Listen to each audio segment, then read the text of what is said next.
Trading में आपने शायद ब्रेक ऑफ स्ट्रक्चर शब्द को ट्यूटोरियल्स, मार्केट स्ट्रक्चर लेसन या ट्रेडिंग गाइड्स में सुना होगा। इसे अक्सर सरल तरीके से समझाया जाता है, यानी जब प्राइस पिछले हाई से ऊपर चली जाए तो उसे बीओएस माना जाता है।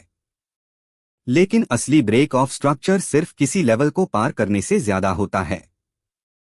इसके लिए कुछ विशेष नियम और कन्फर्मेशन जरूरी होते हैं। इस सेक्शन में हम इन रूल्स और की पॉइंट्स को स्टेप बाय स्टेप समझेंगे ताकि आप सही तरीके से यह पहचान सकें कि कोई बीओएस वास्तव में वैध है या नहीं। एक वैलिड ब्रेक ऑफ स्ट्रक्चर तब होता है जब प्राइस रीसेंट हायर हाई को कैंडल के बॉडी के साथ तोड़कर उसके ऊपर क्लोज होती है। यह वैलिड माना जाता है, भले ही उसके तुरंत बाद कीमत नीचे की ओर वापस चली जाए।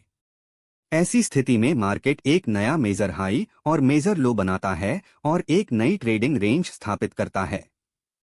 यदि इसके बाद कीमत इस नए बने मेजर लो को नीचे की ओर तोड़ देती है तो यह संभावित ट्रेंड रिवर्सल का संकेत होता है। यह बदलाव दर्शाता है कि मार्केट अब बुलिश नहीं है और एक चेंज ऑफ कैरेक्टर दिखा रहा है। हालांकि यदि कीमत रीसेंट हायर हाई को केवल एक लंबी शैडो या विक से तोड़ती है और कैंडल का बॉडी उस हाई के नीचे ही क्लोज हो जाता है तो इसे वैलिड ब्रेक ऑफ स्ट्रक्चर नहीं माना जाता।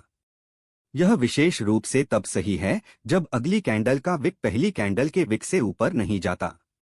इस स्थिति में उस लो को हमारी ट्रेडिंग रेंज के भीतर बने एक इंटरनल स्ट्रक्चर के रूप में देखा जाता है।